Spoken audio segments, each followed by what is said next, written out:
Welcome back, folks. I want to do a quick special follow-up video for yesterday's PR conspiracy discussion with Wargaming North America QA session. So special thanks to BTED2. He has given me this link to an article on Reddit by Ninja Gumby. And these two guys were actually at that meeting in California. So they were at the QA session. And it's nice to hear their perspectives from the actual place about this event. So this article debunks a lot of the accusations and statements made by Rita on her blog. So it just solidify or reinforce what I felt yesterday, my opinions from yesterday, which was that Rita is kind of overblowing this whole situation and overreacting. Yes, it is a fuck up by Wargaming North America or Wargaming in general to have this PR stunt or this QA session without better preparation. So it felt rushed. It felt ingenuine. I don't know if it's Wargaming North America or if it's Cyprus or Minsk that they wanted this QA session, but the performance, the planning of this QA session felt rushed. It didn't feel genuine. So what appeared was you were not giving enough credits to players that you chosen to have questions, random questions taken from them during, or just have the question taken from them during this QA session without doing some sort of shady question first. And I'll pick out the questions beforehand and give you back the question. Yeah, none of that stuff. Just have the questions improv, so to speak. So just do ad-lib and just do the improv with the questions and then edit out crappy questions later on with your video editing department, right? Simple enough. But this half-assedness or this rushed QA session felt ingenuine. And yeah, it is a fuck up by Wargaming, but I think Rita is overblowing it and overreacting. So this is what I took away from this whole event or whole situation. So yeah, that's pretty much it. But this article is a good read. It tells you what really happened behind the scenes or from Ninja Gumby's point of view. But yeah, it's a good read, so I recommend it. I'll post the link in the description below. So special thanks to BTED2 for giving me this link, but better perspectives and better judgment on this whole situation when you have more information, right? So yeah. Now here is a review of all the takeaways I gotten from this event. So Rita's blog post seems to be overblowing this whole situation and overreacting about it. So that's her style, I guess, but just take it with a grain of salt. As for this PR stunt, it seems ingenuine. It seems half-assedly done, but it feels rushed. So if you're going to do something with public relations, don't do it half-assed. So do it better. And yeah, it's kind of a fuck up, but Rita is overblowing it. So, whop. And I did not mention Paul Burnett's name in yesterday's video because I did not know which public relations department ordered this QA session. Maybe it is the Minsk office or maybe it's the Cyprus office that's asking Wargaming North America to do a quick QA session since Victor Kisley is visiting America and killing two birds with one stone, I guess. So they wanted a quick QA session. I don't know if it's Paul Burnett or if it's Victor Kisley's idea or if it's somebody else's idea to have this QA session. So I'm not pointing fingers at Paul saying that, oh, Paul is not good at, directing public relations stuff. It's his job. So I did not mention his name, but it doesn't matter if it's Paul or Victor's or any other PR department, whether if it's Minsk, Cyprus, or wherever, doesn't matter. All matter is that what matter is this QA session is not done properly. So it's a fuck up. So that's the important stuff. But the whole takeaway from yesterday's video is it's going to be a challenging road ahead for Wargaming's PR department because if they want to compete, against like League of Legends or Hearthstone and have their kind of success with their communities, then they need to step up their game. So that's the whole takeaway.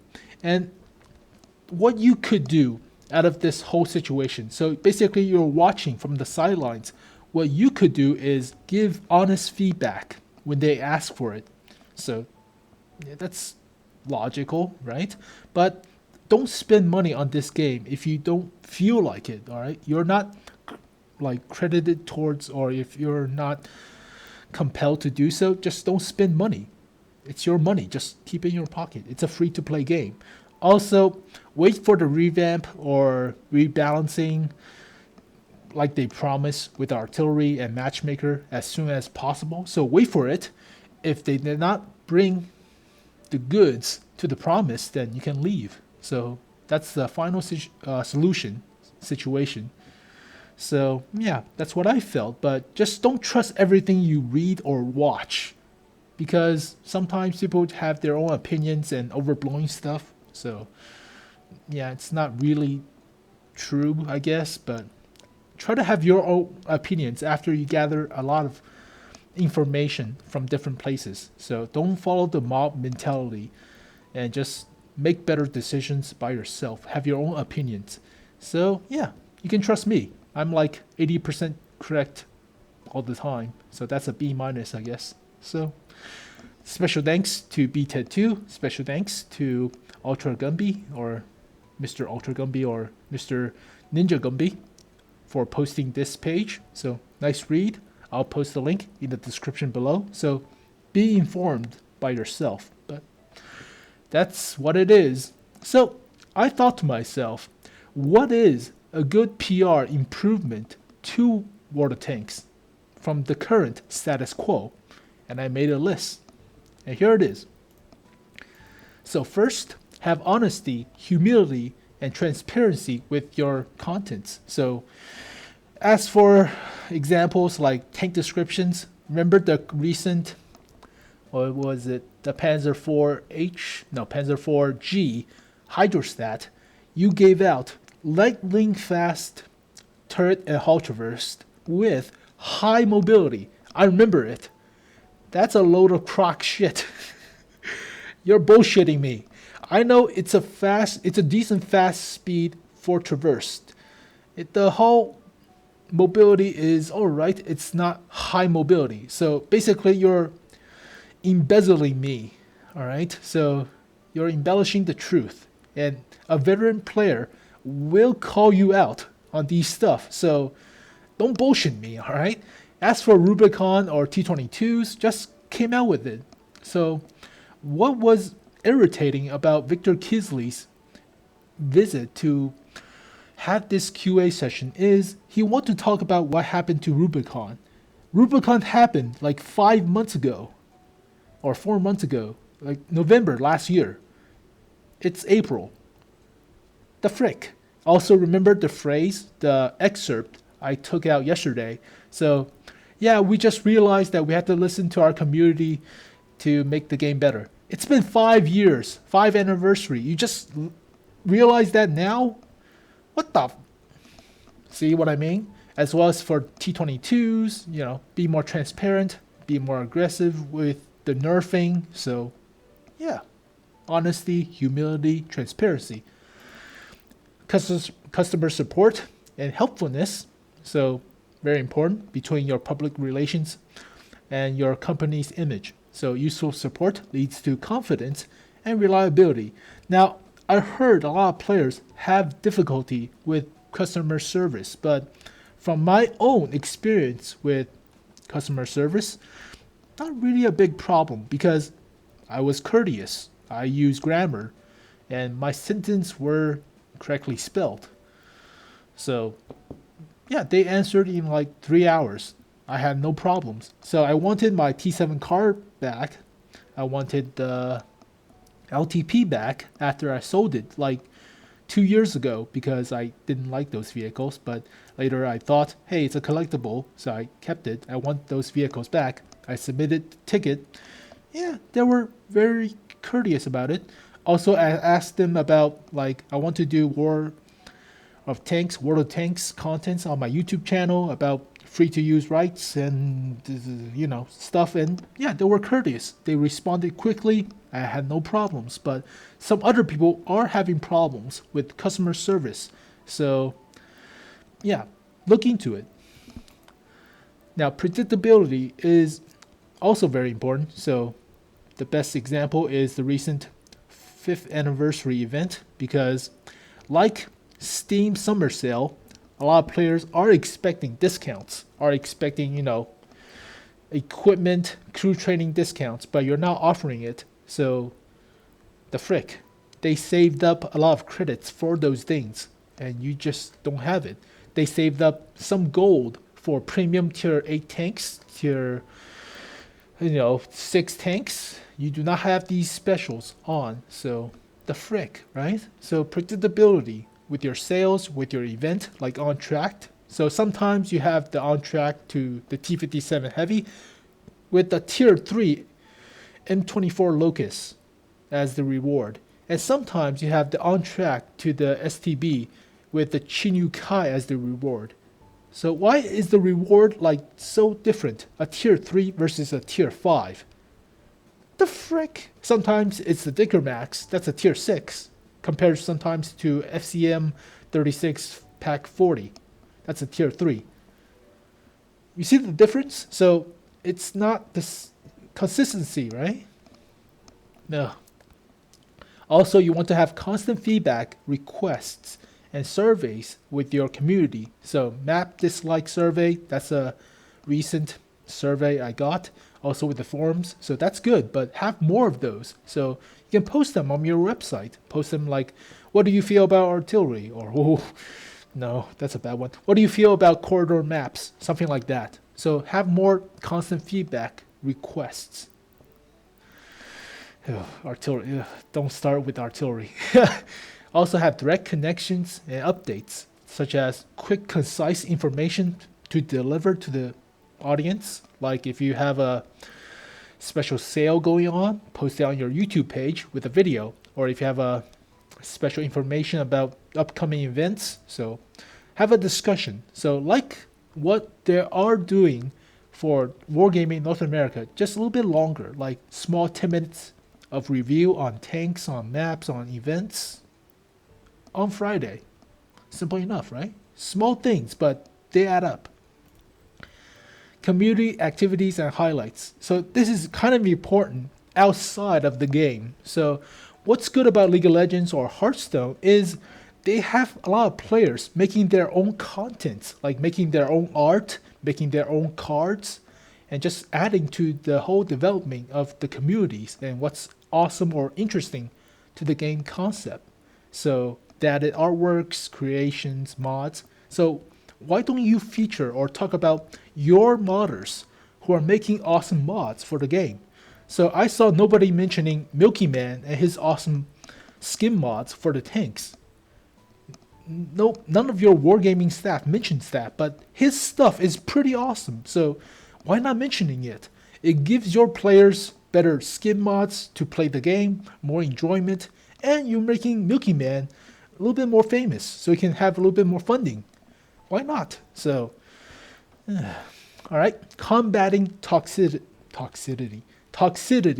So this is a big one, but there are multiple ways of doing it. But the most effective way I saw to handle this issue is adding a treat system. So adding a reward system for players who constantly behaves well in the community and be helpful to other players. So a fame counter, if you will. So basically, simple enough, 10 fame points allotted per day to give out. So you cannot fame the same person twice in a week. Basically, you don't want to farm fame points, right? Rewards are given randomly, unpredictably, based on fame points. So you can have rewards like a garage slot, some sort of emblems, inscriptions, paint, like the what's that creeper paint for different tanks if you play in the clan wars. What if you get that paint for being a nice guy, right? So Minecraft creeper greenish paint thing. Yeah, just given out randomly, so everybody had to had to be respectful all the time. Not just when, oh, I have to give out these rewards by the end of the month. Not like that, just given out randomly, so everybody behaves constantly for fame points. And it promotes a welcoming environment, which means more players will play the game. So this applies to both in the game or in the forums. So basically, after a game, hey, that guy did not give me a hard time when I had a stock turret or a stock vehicle and I was having problems with the match. So he did not chew me out. And he's a nice guy. He encouraged what I should do and gave me some tips. Here is a fame point. Simple enough. Or if, I KS his Radley Walters or his Pools medal, he did not be a dick about it. So I said sorry. He said it's okay. Fame point. Simple enough, right? So yeah, public relations combating toxicity. So just reward well behavior. So super simple. And have sympathetic seller. So what I mean for this is don't have those crazy, super bundles like with the Panzer IV Hydrostat. Nobody, $100? Come on, man! You can buy the Hydrostat for like $40 on eBay or something. Just that's super outlandish, just crazy. And some bundles are super bland. So what about those old vehicles that you took away, like the TOG 2, like the T14, the Ram 2? What about those vehicles? Just have those back with small, no gold or some small gold. Just don't make it huge and just sell it. What's wrong with that? And finally, respect. So that's the main essence that ties the company and their image to the players. So if a company respects their players and listens to their opinions and feedback, there's a strong bond and there will be more players to join the game. So these are some of the concepts out of a lot of stuff for public relations.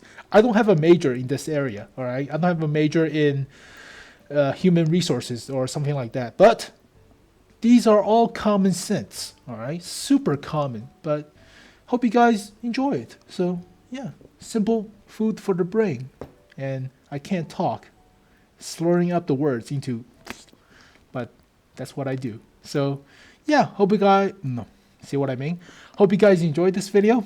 Thank you guys for watching. I'll see you guys next time. Peace.